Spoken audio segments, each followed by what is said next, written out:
Have you ever caught yourself wondering, should I buy a home now, wait for the right time, or just keep renting? It's one of the biggest decisions people face, and it's about way more than just money. It's about your lifestyle, your stability, and the future you're building. Today, I'm going to walk you through this step by step so you can see exactly where you stand. By the end, you'll be able to compare renting versus buying for your own situation, understand what it really costs to own a home, and even recognize when renting might actually be the smarter move. Before anything else, you've got to figure out what you can realistically afford. That starts with pulling up an affordability calculator. There are plenty online. To get a ballpark idea of your price range, be brutally honest with those numbers. Factor in your income, your debts, and how much you have for a down payment. But here's where people often stop short, and it's a mistake.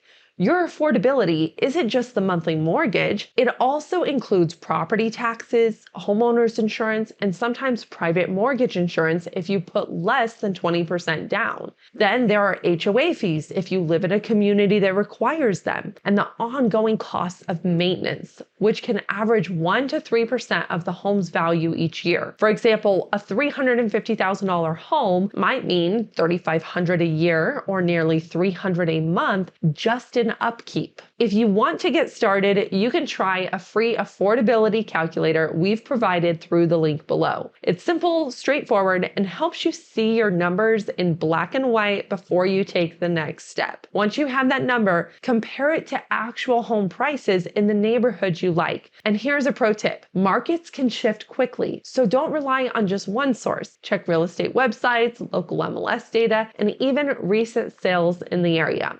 This way, you're grounding your decision in reality before emotions start running the show. Imagine Sarah, a young professional earning $6,000 a month. A lender might approve her for a $2,500 monthly housing cost, but once she added in taxes and insurance, it crept to $2,700.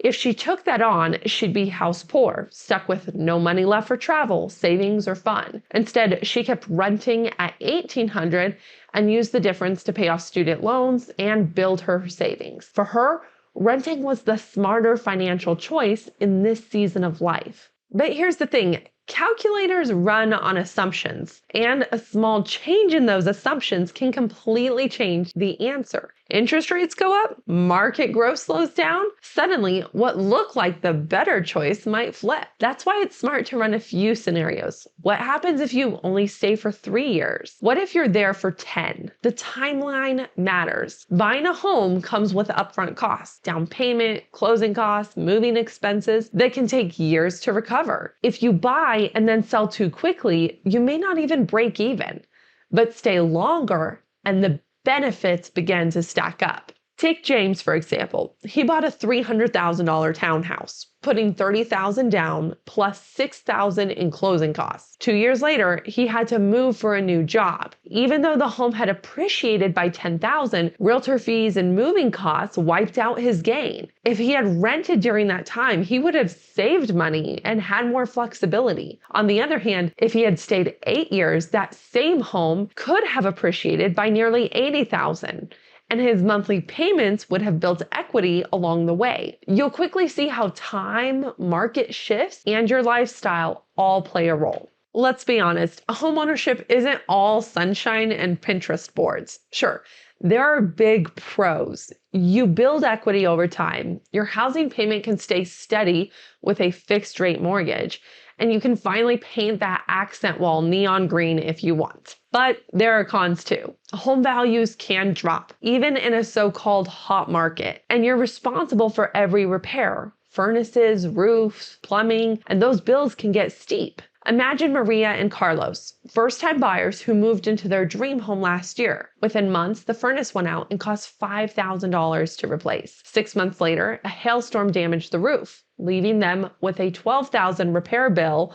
Thank goodness for insurance helping out on that. Because they had drained their savings to buy, these costs went straight into credit cards. It was a wake-up call about the hidden risks of home ownership. Renting has its own pros and cons. The big upsides: flexibility, no repair bills, and lower upfront costs. But the downsides are real. You're not building equity. Your rent can go up, and you have less control over changes to your space. Picture Brandon, a recent graduate, unsure if he'd stay in the city. Renting gave him the freedom to take a job opportunity across the country without worrying about selling a house. In his case, flexibility was worth more than equity. If your job situation isn't stable, you think you might move in a few years, or you're just not ready to commit to one location, renting can actually save you money and stress. The reason is simple. Buying and then selling too quickly can eat into your finances with transaction fees, moving costs, and even potential losses if the market dips. Renting also gives you a chance to build financial strength. For someone carrying high-interest credit card debt or lacking an emergency fund, the best next step may not be homeownership, but using the lower upfront costs of renting to pay down debt, build credit, and save aggressively. That way, when you do buy, you're on a much stronger footing.